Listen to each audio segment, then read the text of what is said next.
Hello everyone, आप सबका फिर से स्वागत करता हूं एक नए वीडियो के साथ। आज का आपका वीडियो क्या होगा?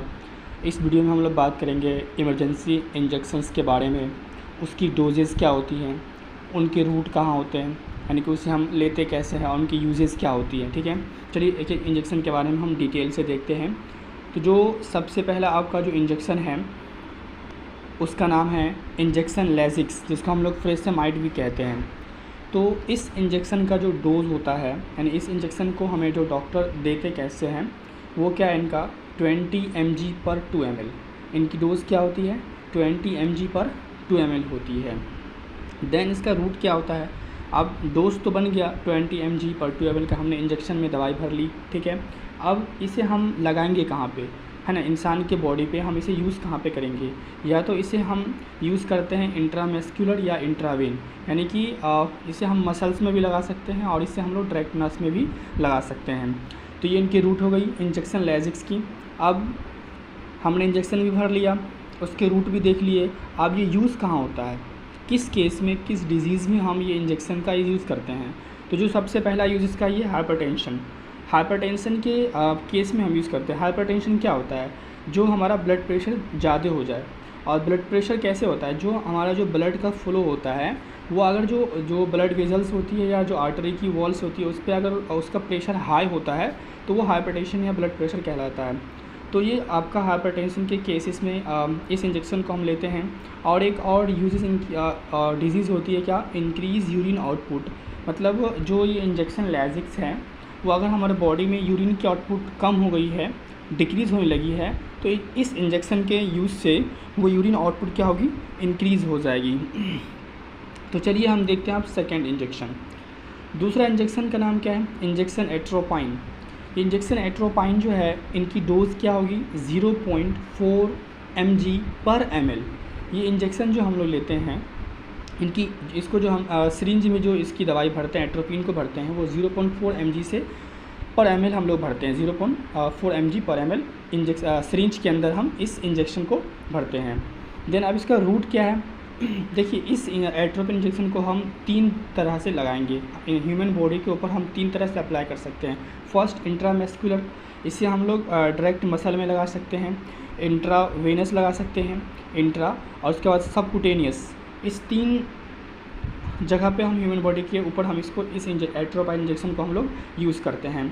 तो ये तो हो गई इनकी डिटेल। अब हम देखते हैं ये इंजेक्शन जो है लगता किस केस में है।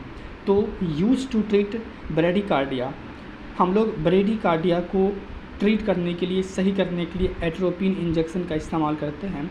अब ये बात उठता है कि ब्रेडिकार्डिया क्या होती है? तो ब्रेडिकार्डिया जो होती है ये एक हार्ट से रिलेटेड डिजीज़ होती है। इसमें क्या होता है, जो हमारा हार्ट रेट जो होता है, जो नॉर्मल हार्ट रेट होता है वो स्लो हो जाती है, वो कम हो जाती है।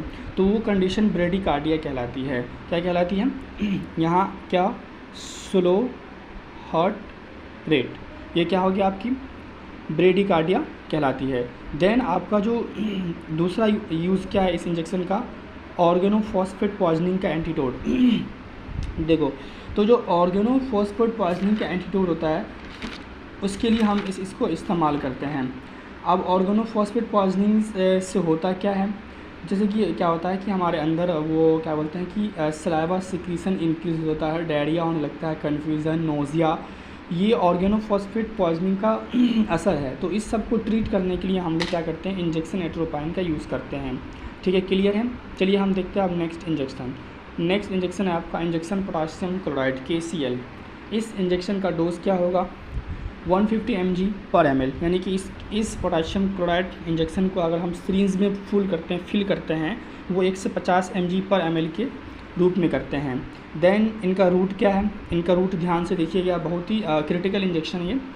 IV इंट्रिप इन्फ्यूज़न, इसे हम इंट्रावेस्कुलर तो लगाएंगे, यानी इंट्रावेनस लगाएंगे, लेकिन इन्फ्यूज़न मतलब इसको डायरेक्ट जो है हम नस में लगाएंगे। डायरेक्ट ये नस में जाना चाहिए और इनकी क्वांटिटी क्या होना चाहिए? 500 ml से कम नहीं होना चाहिए। और इसे हम जो इनकी फ्लूइड जो होती है इसको स्लोली इसको वेन्स में डालेंगे। ठीक है, तो इस तरह से इनकी रूट होती है। अब यूजेस क्या है इनका? Use to treat hypokalemia. अब हाइपोकेलेमिया क्या होता है? तो जो हाइपो मतलब होता है, हाइपो का मतलब क्या होता है? लो। मतलब कम, और कैलीमिया होता है पोटाशियम से, ठीक है। मतलब कह सकते हो कि अगर हमारे बॉडी के अंदर हमारे बॉडी के अंदर अगर पोटाशियम की कमी है तो उस केस में हम लोग क्या लेते हैं, इंजेक्शन पोटाशियम क्लोराइड का इस्तेमाल करते हैं। चलिए अब हम देखते हैं नेक्स्ट इंजेक्शन कैल्शियम ग्लूकोनेट। अब इंजेक्शन कैल्शियम ग्लूकोनेट जो है, इनकी डोज क्या होती है 100 mg/ml। क्या डोज है 100 mg/ml। अब इनका रूट क्या है इंजेक्शन कैल्शियम ग्लूकोनेट का, इंट्रामस्कुलर या इंट्रावेनस या इंट्रावेस्कुलर, मसल्स में भी ले सकते हैं इसको, वेन्स में भी डायरेक्ट ले सकते हैं। अब इनकी यूजेस क्या है, हाइपोकैल्सीमिया, वहाँ था हाइपोकैलेमिया और यहाँ पे हाइपोकैल्सीमिया। कैल्सीमिया से मतलब क्या, कैल्शियम, ठीक है। तो जो हाइपो मतलब लो, मतलब हमारे बॉडी के अंदर लो कैल्शियम लेवल हो तो हम इस इंजेक्शन का यूज़ करते हैं कैल्शियम ग्लूकोनेट का। और एक और बीमारी हो उसके लिए मैग्नीशियम टॉक्सिसिटी, अगर किसी ने मैग्नीशियम को इनहेल कर लिया है गलती से तो उसकी टॉक्सिसिटी को क्या करते हैं, कम करने के लिए या ख़त्म करने के लिए हम लोग कैल्शियम ग्लूकोनेट का इस्तेमाल करते हैं, ठीक है। चलिए आप देखते हैं नेक्स्ट इंजेक्शन। दूसरा इंजेक्शन क्या आपका, injection soda bicarbonate. Injection soda bicarbonate का जो डोजेज़ होता है वो होता है 75 mg/ml, 75 mg/ml की इनकी डोजेज़ होती है। देन इनका रूट क्या होता है, IV यूज़ ओनली, इसे सिर्फ हम नस में ही लगा सकते हैं, मसल्स में नहीं लगा सकते हैं, ठीक। अब इनकी यूजेस क्या है, use to treat hyperkalemia, cocaine toxicity. अब वहाँ पे था हाइपो, यहाँ पे हाइपर। हाइपर से मतलब क्या, हाइपर मतलब होता है हाई, हाइपर का मतलब हाई, कैलेमिया कैल्शियम लेवल, यानी हमारे बॉडी के अंदर कैल्शियम की लेवल क्या हो गई हो, ज़्यादा हो गई हो तो उसको हम लोग हाइपर कैलेमिया कहते हैं। तो वहाँ पे हम लोग सोडा बाइकार्बोनेट यूज़ करते हैं। और कोकेन टॉक्सिसिटी, और कोकेन की टॉक्सिसिटी हो गई हो, जहर हो गया हो तो वहाँ पे भी हम लोग सोडा बाइकार्बोनेट का इस्तेमाल करते हैं। देन जो अगला इंजेक्शन आपका है इंजेक्शन एविल, जिसको हम लोग बोलते हैं फेनिडामाइन। अब इस इंजेक्शन एविल का डोज क्या है 22.75 mg इनकी डोज़ होती है इंजेक्शन एविल का। एविल की टैबलेट भी आती है, इंजेक्शन भी होती है। रूट जो है इंट्रामस्कुलर और इंट्रावेनस, ठीक। यूज़ कहाँ है, ट्रीट एलर्जिक कंडीशन, कोई एलर्जिक कंडीशन हमें हुई हो वहाँ पे हम लोग इसको यूज़ करते हैं इंजेक्शन एविल को। देन नेक्स्ट हम बात करते हैं इंजेक्शन विलियम डायाजेपम।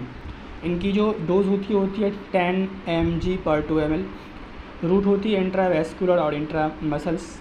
ट्रीट होती है ट्रीट टू प्रोलॉन्ग सीजर।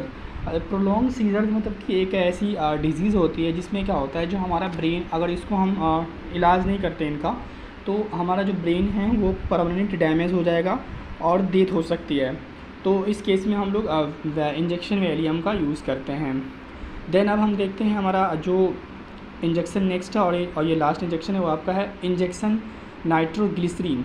ये इंजेक्शन नाइट्रोग्लिसरीन का जो डोज होता है वो होता है 5 mg/2 ml की डोज होती है इनकी। रूट इनकी होती है IV इन्फ्यूज़न ओनली, जो इंट्रावेस्कुलर डायरेक्ट नस में डालेंगे इसे हम। यूज़ क्या है, use to treat hypertension and chest pain. Hypertension के, हाई ब्लड प्रेशर के केस में और चेस्ट पेन के केस में हम लोग इंजेक्शन नाइट्रोग्लिसरीन का इस्तेमाल करते हैं। तो ये थे कुछ इम्पोर्टेंट इमरजेंसी इंजेक्शंस जो बहुत यूज़फुल होते हैं डिज़ीज़ को क्योर करने के लिए। मैं उम्मीद कर सकता हूँ कि ये वीडियो आपके लिए हेल्पफुल होगी। वीडियो को लास्ट तक देखने के लिए आपका बहुत बहुत शुक्रिया। मिलते हैं एक नए टॉपिक के साथ नेक्स्ट वीडियो में।